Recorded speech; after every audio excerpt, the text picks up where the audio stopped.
Russell. Stephanie. When you walk through a museum, what happens? Well, you see some interesting things. You see some not so interesting things. If you're like me, you're probably a little bored. You're probably a little bit sleepy. And you are very aware of how often your knees are popping. Like in every room. It's a real total body experience. And then you smell something. Something really good. That seems pretty unusual for a oh. Are we close to the cafe? That actually does smell really good. What? Where is that coming from?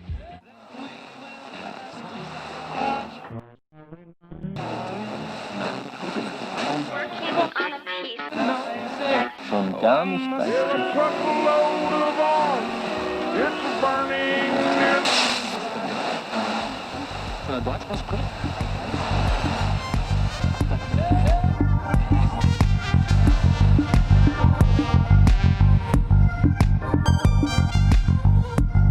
Hello, and welcome to the debut episode of Art Slice, a palatable serving of art history.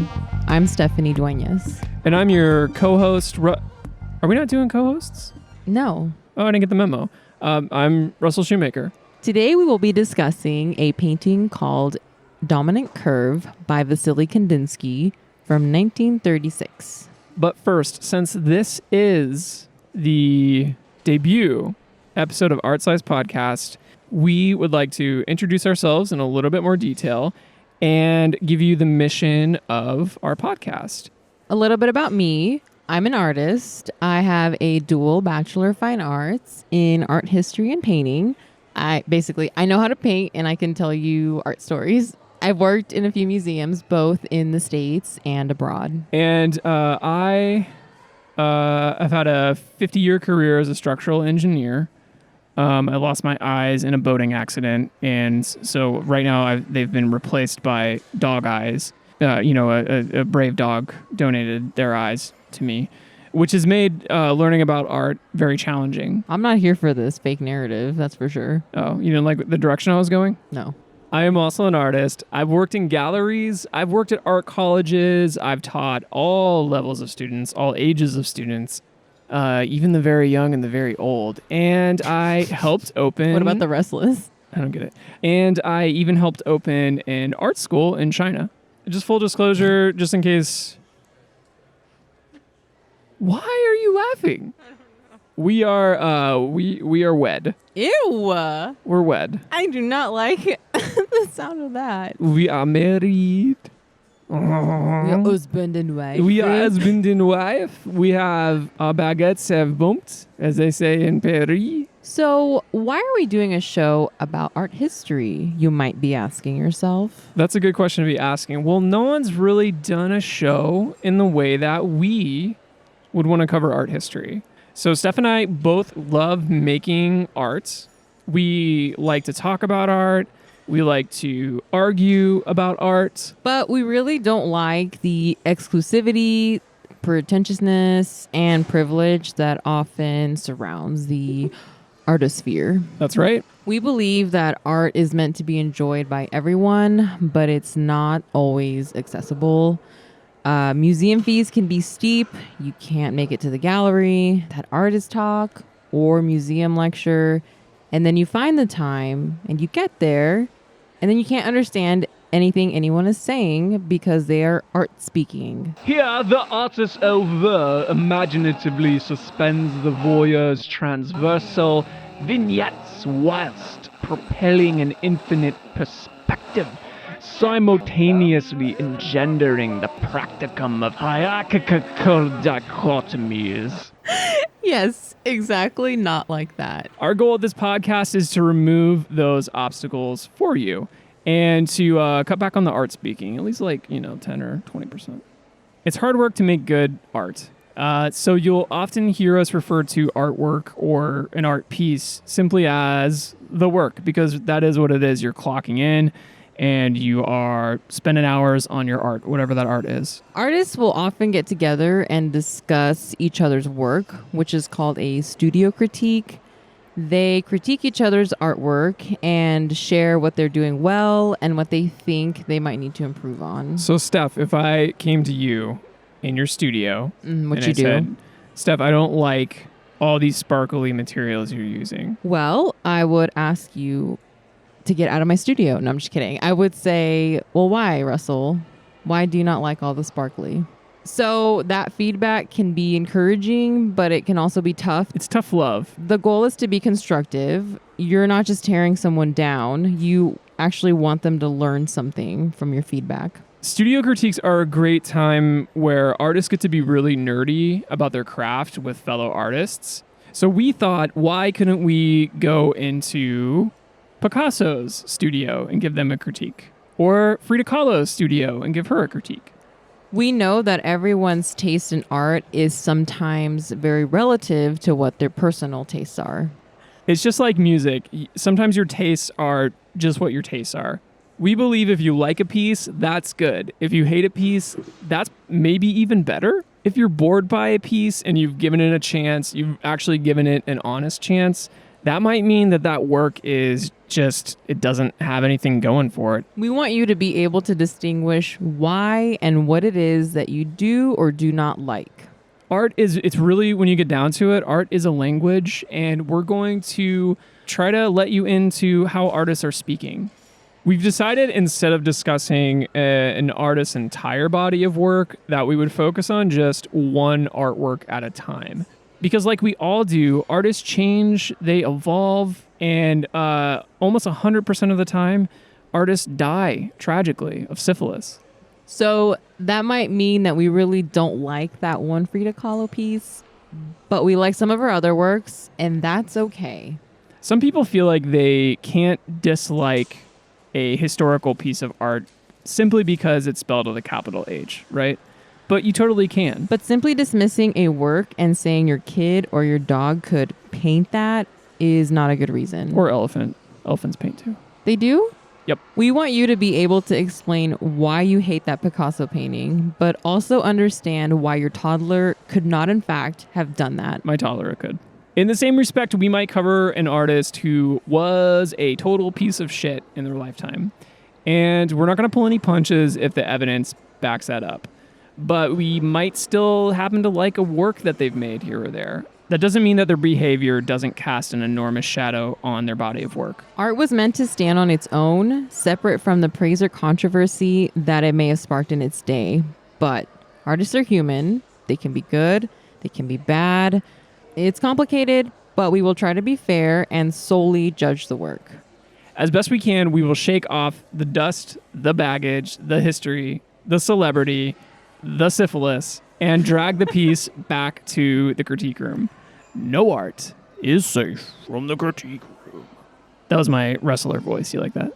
No, I mean, okay, it's fine. We know that most art found in your standard museum and art history books is Western, cis male, and blindingly white. We will cover those big name artists you've heard of, as well as those who were overlooked in their time due to their race, gender, sexual identity. Not only that, listeners, but we will invite you to participate in an art assignment with every episode. We're also going to talk about the mystery behind the materials. We will answer that burning, itching, syphilis-ridden question you might have. What the fuck is impasto? Does it have to do with pasta? You're facility. What and what color it, and what type of green is viridian green? And breaking down art movements. Like, who were the members of the bad boys of post-impressionism? So we will do our best to explain those in normal human language by adding them to something we will call the Art Slice Pantry. I actually think I have my first entry in the Art Slice Pantry. What is that? It's a tube. A tube? Yeah. Of what? Of polenta or something.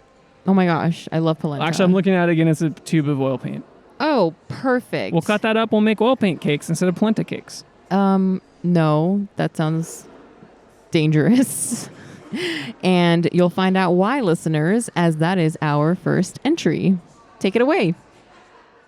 Today's entry is oil paint. Oil paint is just what it says it is. It is a paint that is made with oil and some wax. Actually, there's some wax in there too. There's some wax action? Yeah, I guess oily, waxy paint wasn't as marketable as oil paint. That Checks out. Yeah. It's quite a mouthful. So there are plenty of types of paint, and they all have one thing in common. Stephanie, do you know what that one thing is? Pigment. That's right. When you look at paint, you are looking at pigment. We will cover pigment in another entry, but just to quickly explain, pigment is a powdery, colorful substance. It's found all over the world. It might be in zinc, it might be in charcoal, or plants, or laboratories.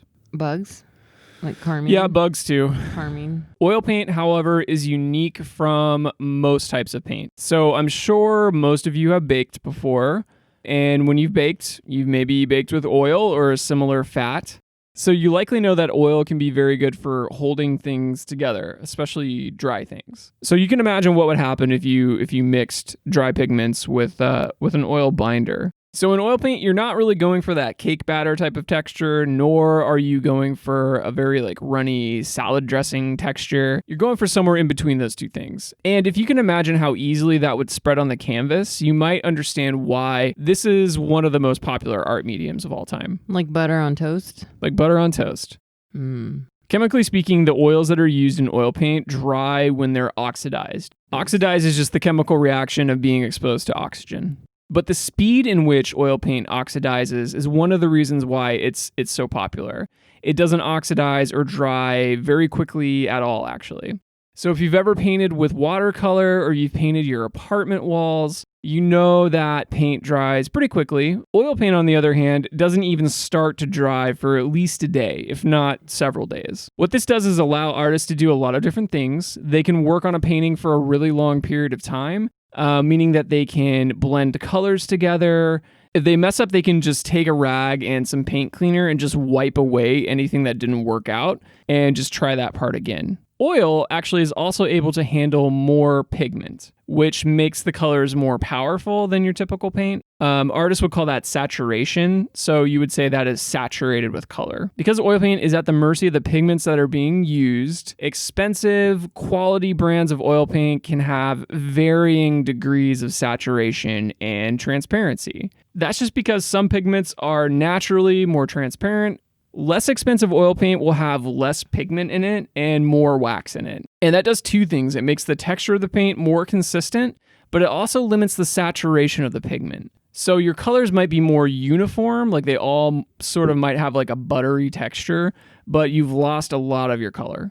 Artists also add binders or solvents to the oil paint, and that could actually make their oil paint more like the texture of a cake batter or like a salad dressing, just really runny. You can also speed up the drying time so you're not waiting for weeks for a painting to dry. There's just a lot you can do with oil paint. It's very versatile. So I know I've been comparing oil paint to food a lot, but don't ever eat oil paint, let alone any paint. It will kill you. You should also be careful to wear gloves when painting, as some pigments have a small amount of toxic materials in it. There's also a very slight risk of fire and vapor inhalation. The oil paint itself isn't gonna spontaneously combust, but the things that you use with oil paint might. Just be sure to keep, anything that's like a paint cleaner or turpentine or an oily rag in a container that is not exposed to heat, cigarettes, Bad judgment. any of that stuff. For vapor inhalation, you just need some precautionary measures. Once again, it sounds scary, but it's not a big deal. Even if an additive or a cleaner is odorless, just be careful.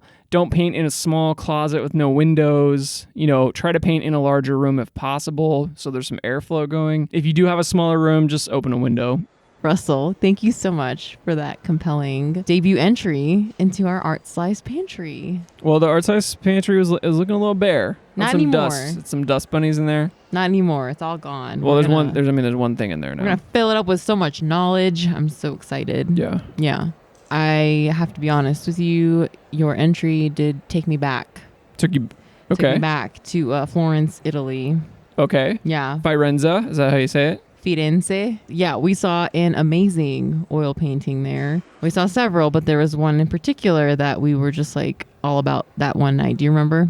Is it the painting we're talking about? Yes. Oh, that's so convenient. Oh, how convenient, right? Man. Okay. Let's remind everybody we are talking about Wassily Kandinsky's A Dominant Curve, a painting from 1936. I remember seeing it, but my memory from that night it's a little bit hazy. Will you jog my memory? Yes. Yeah, I remember parts of it. Tell it to me like you're telling me. Like you've sat me down, you've opened up a book, you've lit a fire, you're smoking on a little pipe. Smoking robe on. Yeah. Am I smoking slippers? You're smoking slippers on. You have to have the whole ensemble or it just doesn't work. Once upon a night, many years ago, pre-Trump. Pre-Trump. It was pre-Trump. It was, Trump earlier was, in the year. No, it was earlier in the year. Trump was running. He was around. But no. Everyone thought it was a joke. The disaster that would befall America deservedly. No, not deservedly. Well, I don't know. Trump is of our own making. Anyway, we don't have to get political. I'm trying to remind listeners that at one point it was less embarrassing to be an American. Well, less embarrassing. Less embarrassing. Less. But less. I got you. Less. God. Many years ago, seems like a lifetime ago, we were in Florence and you flew out to see me in Italy. So I was interning. I took a Turkish Airlines flight. Fuck Turkish Airlines. They got a tall population, supposedly. Their seats could not fit anyone. I don't know. It sounds like I would have been uncomfortable. They give you slippers and you think, well, actually they give you a gift box. And within that gift box is like one of those things you put over your eyes, an eye mask, I guess is what the kids are calling it. Some little treats, some little Turkish delights, and slippers for you to put on your feet to relax somewhere where you have ceased to feel your feet because it's so cramped. I'm tall, but I have a long torso. I don't have long legs. So I have like an average man's legs, I would say, and a long torso. But I try to put on the slippers to make the most uncomfortable ride. And I had to take 3 planes to see you. I tried to put on the slippers. My body seized up. Seized.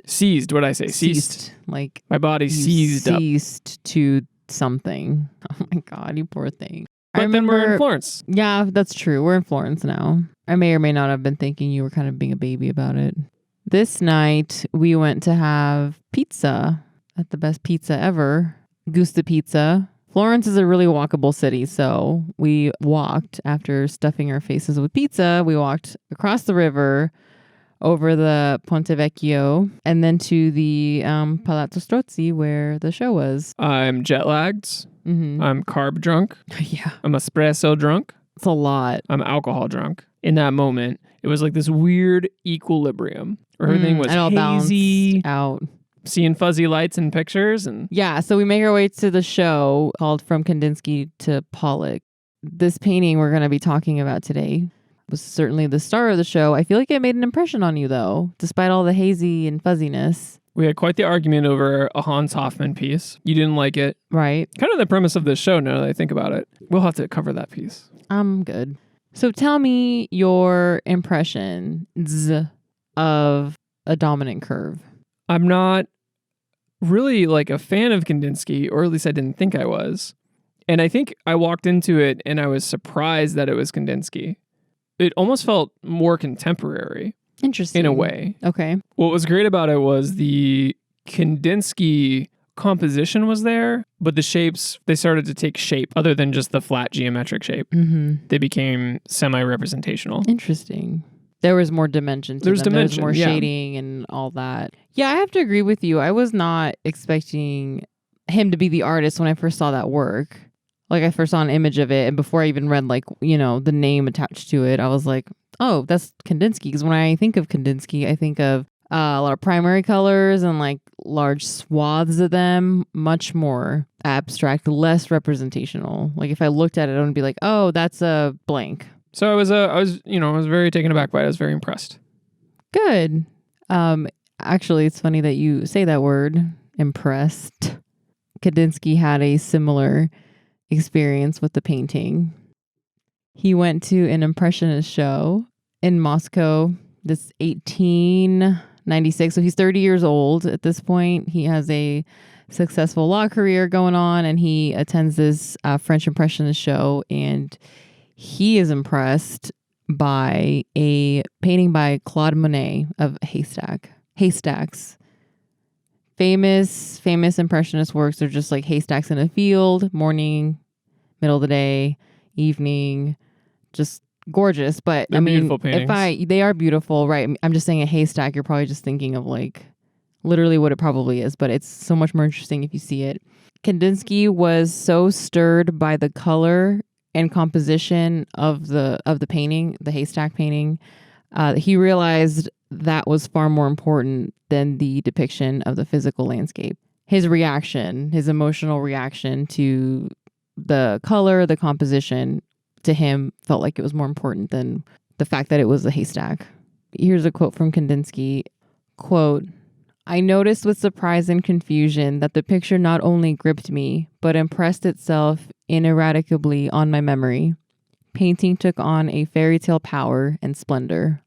End quote. He had an otherworldly feeling, I think is one way of putting it. Took him from the world of the mundane into this imaginary he has a law life. career. Like, sorry, like that sounds really boring to me. So he's a 30-year-old law guy? What is he? Yeah, I think he's a professor at this point. He's in law. He went to school to study like law and economics, like all the boring stuff that will make you money. Yeah. Well, if I was in law, a haystack might really get me too. Get you going. Get my feelings going. You know what I mean? So you know what else gave him feelings? I'm a little scared to ask. Music. Come on now. Oh, right. Duh. Music actually for Kandinsky could also bring out that sort of emotional response. That haystack feeling? The haystack feeling. Yes. The haystacks, the music, the feelings, that was all enough to inspire him to actually quit his career in law and become an artist. Well, he sounds like he is too emotional to be studying law in the first place. From what I understand, lawyers are not the most warm-hearted folks around. Sorry to all our lawyer listeners. Hey, I'm sure there are exceptions to the rules. Of course there are. What about those badass immigration lawyers or those pro bono lawyers doing all the hard work, slinging the law? I'm sure they have a good feeling at that. I'm sure they got that their equivalent of the haystack feeling, but they got to be like cunning and cold and they got to be like a Terminator on the court, right? But they could be good guys. You gotta do. Someone's gotta do it. All right, sorry, I rescind my rescind it. You know what? I'm not going to rescind it. All right. Well, lawyers, get ready come for all at me. the hate mail. Come at me, lawyers. Come at us. I'll take you all on. ArtSlicePod at Gmail. You hear me, lawyers? You bring anything against me. I'm here. I'm here for it, baby. Back to Kay. He quits law. He decides to become an artist. And so he goes to art school. And he struggles to find his voice, and eventually he connects his love of music with compositions that music creates to allow him to be more abstract with his work. So at this point in time, he's not an abstract artist. No, he's he is creating not. More representational work. So work that has subjects and compositions that we can recognize. Using Houses, the word trees, composition, he starts to think of composition as a musically. music composition. Mm-hmm. Yes, that's a good point. And that allows him to be more free, more open, more abstract. Is that what you're saying? Yes. That's brilliant. Precisely. Thank you. This little combo brings him back to that loving feeling, but now it's like that haystack feeling. That haystack. Did I say loving feeling? That song is going to be in my head for like weeks now. All right. You ask what a sensitive man is doing in the law career. If it pleases the court, I said those things. I'll admit it. I don't know what to say. Order! I don't have a gavel. Real talk. I really don't know what he was doing in law because he actually seemed to have been inspired by color his whole life. Like even as a child, he recalled being stimulated by color. And this is probably because he had synesthesia. So he developed synesthesia as a child. Like they say that you get synesthesia early on. And he's growing up in colorful Russia. Like if he's in Moscow, he's around the Red Square. Yes. So so he was inspired by the interiors of churches. They were decorated with shimmering colors. And he probably felt that he was like moving into a painting. He's come up with a formula to try and find his his voice within his art. He's got music, he's got color, he's got emotions. And after a while, he starts to paint abstractly. So Kandinsky, he is painting representational works. He starts listening to music, if I understand correctly. He equates musical compositions to paintings, and he decides to create a new type of painting, sort of. I mean, of course, there's design and shit and everything. He was influenced by things. Mm-hmm. And that became known as abstract art. So listeners, like in the most basic explanation for abstraction, think of when you look at something as it actually is, and then you take away certain aspects of it so it starts to look less like the object. And you can keep taking away or adding until it doesn't look like the original object anymore. But by abstracting it, you still keep its essence. He kind of jumped off the diving board into the weird abstract pool that doesn't look like a pool anymore. He was the first. He's the one in line, and all the kids are like, "You do it, you do it, you do it, Wassily," and he does it. And as he's jumping, the pool starts to fragment and turn into all these weird shapes. You know, I was thinking, who am I thinking of? That British guy who moved to LA. The hell is his name? He would do paintings of Pools. David in Hockney. LA. Yeah, Hockney. Thank you. Hockney? I didn't know he was British, mate. He's one of my kindred spirits, isn't he, though? You didn't know he was British? No. British. Well, come to think of it, he does look like a bit like my old uncle. You have a British Fairweather. uncle? Okay. Is his name, isn't it? No, love, Sorry, isn't it? listeners. I did not mean to provoke Don't worry, this. I'm going to cut this out, ain't I? Don't worry, I would not. No. Oh, what was I saying, love? Oh, God. No. No. There are degrees of abstraction. So if you think of like even cartooning or comic books, typically what we do is we give them human features. But if you think of like Mickey Mouse, and come at me, Disney lawyers, I'm here for it. Mickey still has a lot of human characteristics, right? Yes. He doesn't look like a mouse. He doesn't look like a human. He's somewhere in between. That is like one step into abstraction because we're taking a human characteristic, something that we would recognize. If I'm looking at your face and you're frowning at me from this, just the long-winded description I'm giving, I can make Mickey frown a little bit and you'll still have that emotional response to a frown or a smile or something. But it's just a little bit abstracted, just a little bit. That's like dipping your toe in the abstracted pool. Okay. All right. Thanks for sharing that insightful example You need another one? of abstraction. Do I need another Do you one? need another example of abstraction? Did I confuse the listeners? Possibly. Do you have another one up your abstract sleeve? Oh, my sleeve's normal, baby. Look at this. It's Are you well fitting. sure? It's a good fitting sleeve. Okay. Your fancy Fits new me hoodie. perfectly. Okay, great. Okay, let's say you have a bag of oranges and you turn those oranges into an orange juice with your juicer that you so happen to have that you bought one year because you wanted to go on like a health kick, but you never use anymore, but you still kind of keep it around because it does bring you joy.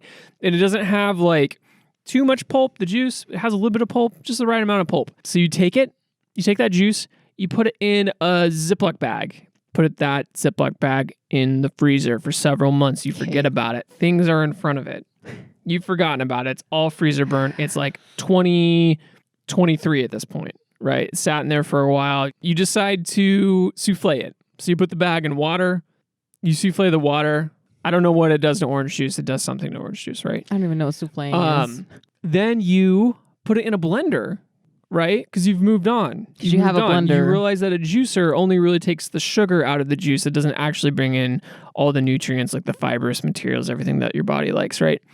So then you put it in a blender and you put a little tapioca starch in there. You get a real thick, creamy, frozen sort of fluffy thing. And you just throw it outside on the ground. You take a picture of it. Is that an abstraction? Oh my God. I didn't see that coming. And then it haunts you and then the oranges haunt you. Because they're ghost oranges and they've been defrosted. That's terrifying. I will never look at my frozen food the same way again. They're friendly though. Okay. Friendly orange ghosts. Yes. All right. Well, thank you for that second insightful example. I can come up with more if that. Do you think that I confuse the listeners more? No. Let me we're try and good. clarify. I think we'd all like to move on. Kandinsky has become an artist and he's doing well. He's successful. So he becomes an art professor and then he writes a book called On the Spiritual in Art. He writes a couple of books, but this one was essentially like a manifesto detailing his theories about color and spiritualism. So he's also interested in that. So he had another component Yeah. to the formula. You can say it. He's a budding cult leader. I didn't say that. And That's okay. Well, that's why I'm here. He also starts 2 art groups, most notably one called Der Blaue Reiter, which it means the blue writer in English. And this one later inspired other art movements. So Kandinsky is huge to the art world as we know it today. Yes. Concerning the spiritual in art, I made my students read and I read at one As point. an art student. Yeah. Yeah, I'm ashamed to say that I have not read On the Spiritual in Art yet. I know it's a short book. I know I could probably knock it out. That's on my list of things to do. So he's a successful artist and professor, and he lands a job at the Bow Haus, which is a school of art, design, and architecture and typography in Germany. Well-known school. For the band. He lands a job at the Bow Haus. I don't think I said band. Yeah, not the 80s goth band. No, I've not heard of them. Okay. I feel like I'm missing out. I haven't read On the Spiritual in Art. I have not heard of the band. It's fine. Is it spelled BOWH? That's the Bow Wow Haus. OS. You're thinking of that band. Okay. BOWWOWHAUS. Gotcha. The Bow Wow Haus. Oh, God. No, the Bow Haus was not an 80s goth band. I mean, it was, but the one we're talking about was a school of art design, architecture, and typography in Germany. The school was primarily known for its architecture and design, and it was considered and is considered the most influential art school of the 20th century. And it's still what most art schools are based on today. We'll have to do an episode on the Bow Haus. So it was around this time that Kandinsky began to take inspiration from zoology and biomorphic shapes and animals and those kinds of natural wonders. He liked to keep magazine clippings in his office. What a nerd. It's kind of dorky, nerdy. So Kandinsky's living his dream life, dream career at the Bow Haus, but unfortunately it closed when the Nazis took over Germany in 1933. Like all good things, comes to an end. Someone's got to fuck it up. Show up. His work was confiscated by the Nazis, but he had to flee. He was forced to flee to France. Had to leave his job, leave his stuff. Leave his clippings of biomorphic magazine illustrations. clippings. Yeah. Precious. Yeah. I don't know. Kind of a bummer. But he escapes from Germany, and then towards the end of his career, his paintings get more defined and more detailed. So think less abstraction and less fields of color and more defined shapes and compositions. His older work, the abstract work that you're probably most familiar with, it's a lot of lines and triangles and shapes, all pretty flat. Usually there's just 2 modes of surface. There is the more illusionary sort of background, which tends to be a little bit more painterly in some areas, just a little bit more painterly. And then there's like this interplay with geometric shapes. Let's explain to the listeners what painterly is. So painterly might mean that you are using your brush strokes more. Like you're leaning into the brush. You're leaning into... You're not trying to make it look like you're not using a paintbrush. Right. Okay. You're not using the paintbrush as you would a pencil. You're okay with the like fibers of the brush showing. You're getting lost in how the brush responds to the canvas. Oh, it's beautiful. You got a little haystack feeling going, if you know what I mean. No, I don't, because you're using it. You're misusing it. No, I think I'm using it correctly. To each their own haystack. Okay. Think less abstraction and less fields of color and more defined shapes and compositions, much like those biomorphic shapes that he was interested in. So those biomorphic shapes are really coming into play now. Correcto. Those inspirational clippings. Yeah. Kind of a vision board. Yeah, it reminds me a little bit more of work that's being made today, where there's a bit more of a reference to things that you might see in life, but it's still abstract. So, we talked about how you could be a little bit abstracted versus totally abstract. Well, here there's like an interplay between the little bit abstracted and the totally abstract. Is that fair to say? Yes, but I'm going to stop you right there so we can describe it.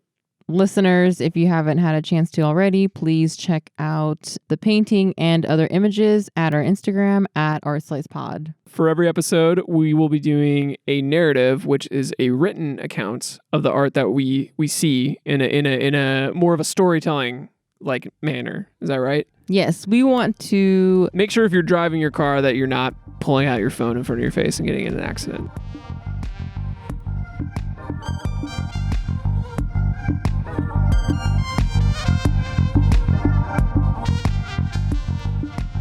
For this abstract composition, imagine that you are witnessing the workings inside your own body, all displayed to you on a computer screen. Your cells, organs, and microorganisms spend their days, much like we would, working, chatting with coworkers, building infrastructures, celebrating achievements, having casual Fridays, resting, focusing. Some days are more overcast, others are bright and sunny. Your vitamin D intake grows and shrinks with the seasons. You watch this rhythm play out as a time lapse, and if you pause the motion at any moment, what you have is a fragmentary, joyous, lifelike screenshot with shapes both familiar and unfamiliar.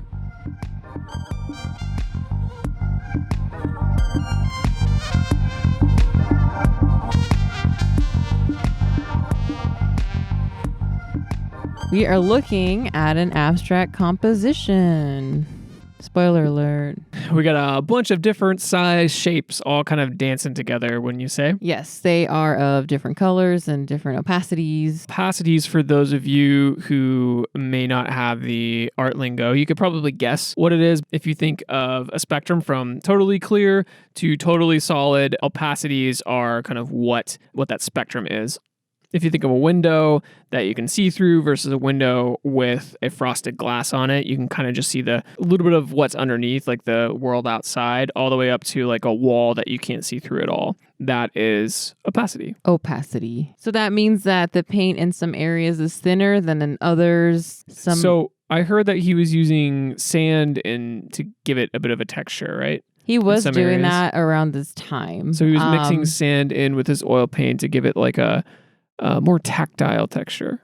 Yes. Tactile texture. I cannot remember if he did with this piece. Yeah, we were too drunk. I saw a blurry little outline of it that was beautiful and kind of hazy, like a haystack. So yes, thank you. There's different textures. I don't remember sand being in this one, but it wouldn't be uncommon during this time.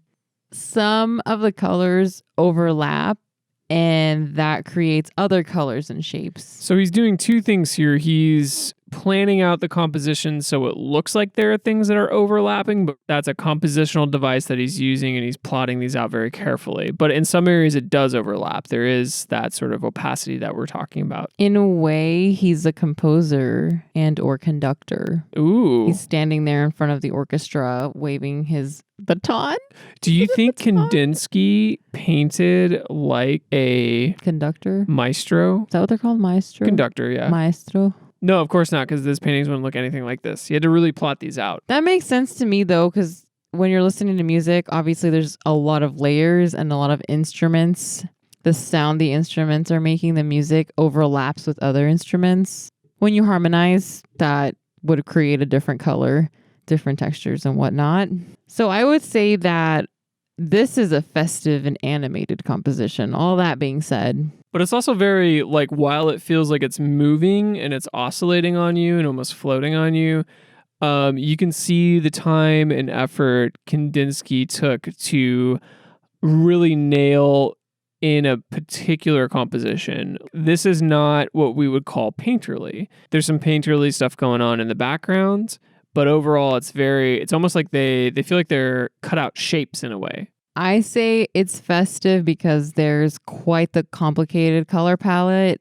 Different colors vary by shade and saturation. We have some bright and playful like pinks and purples, and then some that are not so much festive, like some good old earth tones. Yeah. Your browns, your greens, your reds. Dirty browns. Your dirty reds. Dirty reds.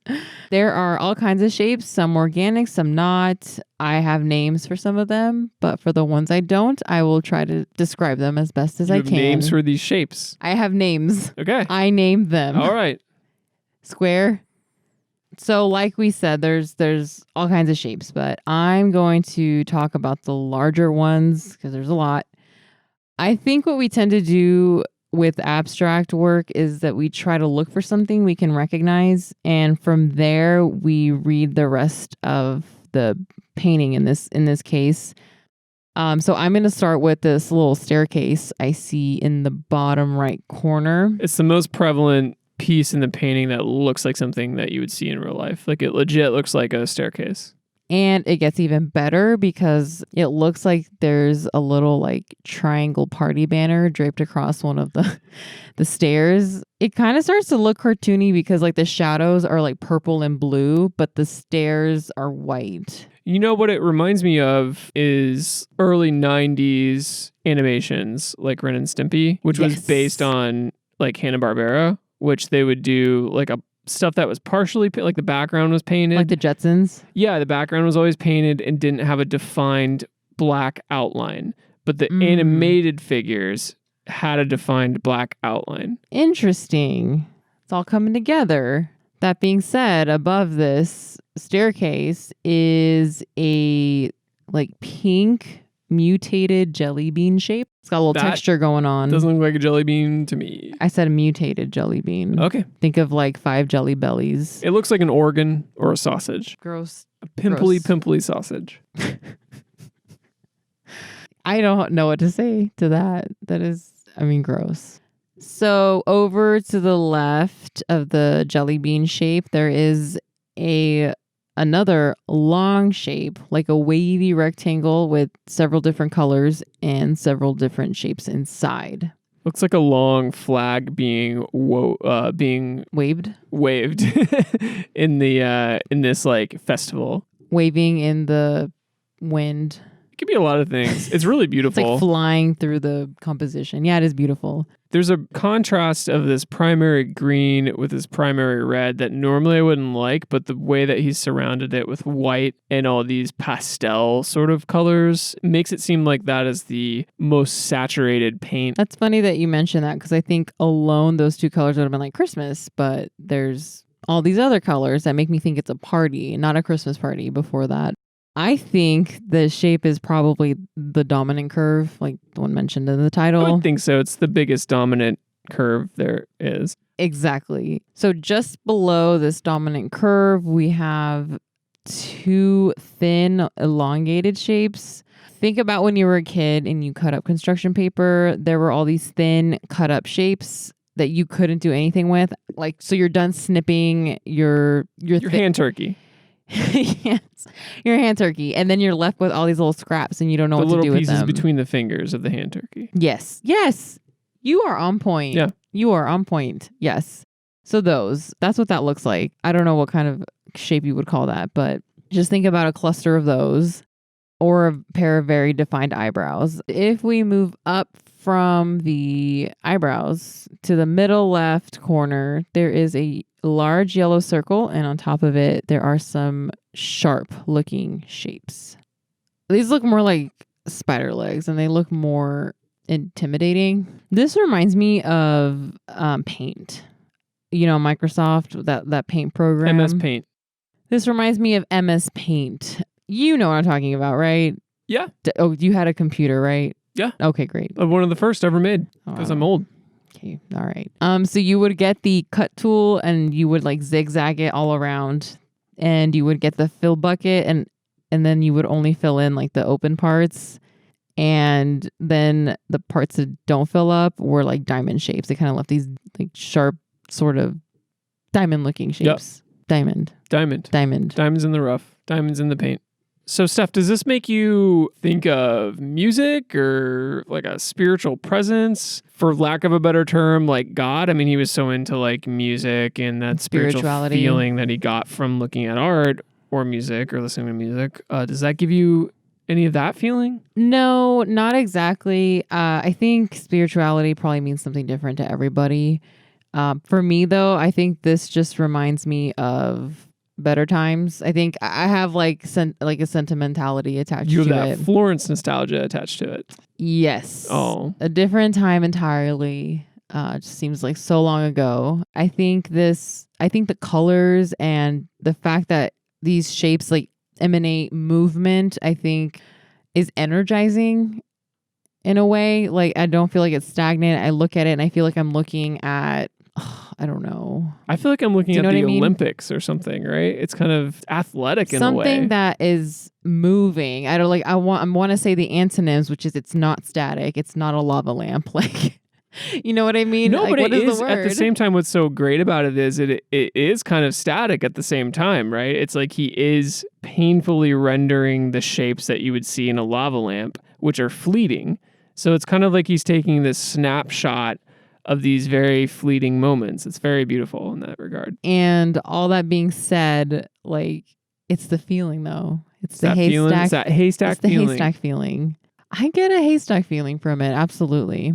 See, with the Monet haystacks, I get the feeling from that, right? The sort of ethereal feeling that Monet either purposefully did or just happened to kind of stumble across. Whereas I feel like with Kandinsky, he's taking that ethereal feeling and he's jotting it down on paper.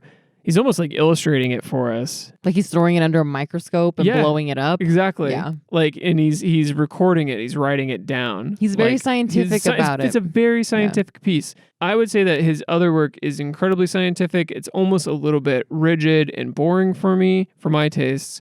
But this piece has more life to it. It has this sort of sentimentality to it. And I don't think it's just because we saw it together in Florence, like we were mentioning at the top of the show. You know, it's funny. I wanted to say what I said about this piece the last time, but like the whole painting changed on me. It looks different now. I like it, but in a different way. I agree. I don't know why, but I felt like I saw much more green the last time I looked at it. Like, and now I see more of the pinks and purples. Yeah, like, I don't know what it is exactly. now. I was getting like painting. a cheery, sunny day, and now I'm getting like I don't know, it's like a warm, like cake at a party. yeah, cake at a dance party, a kid's dance frosty party. cake. Exactly. I like that. Cake. No, total. I mean, I can see that, but I think the thing is, you can see a lot of things in this, and that's kind of Right. the beauty of abstraction. You can make of it what you will. It may not be the original intention of Yeah. the painter, but it's the haystack feeling. It's what you make of it. I have to imagine that he was in a good place when he painted this. And by a good place, I mean maybe he was feeling zen, he was feeling peaceful. And I'm speculating, I have no idea, but I have to imagine he is, because only 3 years ago, before painting this, he fled Germany, he fled his Right. home, he left his dream job to move to France. I mean, which is France is not a bad place to be, don't get me wrong. But his It's life still was a scary time. his life was uprooted, turned upside down, and it looks like he found some peace and some happiness. And not that this compares exactly, but I mean, we are in the middle of a worldwide pandemic and there is no end in sight, but it's important to stay positive, because it's not gonna last forever, you know, and life is too short to dwindle on the things that we can't control. You said dwindle. Do you mean dwell? I don't, maybe. Sure. I got my point across, okay? That's what's important. It feels very alive, but at the same time, it feels like it's also looking back, you know? This has taken on a new meaning Yeah. for us as we're looking at it again years later. So it just gets richer. But there are works, though, you can revisit and you will see something different, or you will feel something different, because you too are changing as a Absolutely. person. Yeah, So you like this piece? I do. I do too. Could you tell? Love it. Yeah, I mean, it's a fantastic piece. Yeah, all the nostalgia and sentimentality aside, it is a fantastic piece. In fact, instead of listening to us, you should probably just be looking at it. Yeah, shut us up. Shut us up and go to our Instagram at ArtSlicePod. Listeners, for your art assignment this week, I want you to pick a piece of instrumental music and make an abstract piece of art from that. So you know what? I don't think it necessarily has to be instrumental. I think there can totally be like vocals Oh, so you're okay. in there. Yeah. But the point is to focus on the sounds, right? And the layers. The harmonies. And the harmonies. Yeah, well, it's part of the layers. Yeah, like I've been like super duper obsessed with this dance pop album, and the beat has its own shape for me. So the beat could be a shape. The beat is a shape. Her vocals are like wavy little lines to me, right? That could be a shape or a color. That can be a shape or a color, right? And they can overlap, just like Kandinsky's shapes and colors. Think about how compositions weave in music and sort of do that visually. It's with any material you have. It doesn't matter. It doesn't have to be painting. It can be a pen and Paper Post-it clips. or paper clips, Post-it notes. tape, office supplies. Office supplies. Whatever you got. Yeah, Your cat. steal your office supplies. Rearrange your cat into an abstract composition based on a musical composition that you appreciate. You could just rearrange their fur and take a picture real quick. No. I want you to physically rearrange the bone and muscle structure of your favorite cat into an abstract composition based on a song by, I don't know. Hey, listeners, don't forget to follow us at ArtSlicePod On everything. everything. On everything On your that you toast, can think of. on your Insta, On your on .coms. your Twitter. If you really like this episode, which means you probably did if you're still listening to this, please rate and review us after you follow us. And no, your kid could not have painted that. Your kid couldn't have painted this. This is for sure. Maybe... No, he couldn't have. No. Okay. Bye.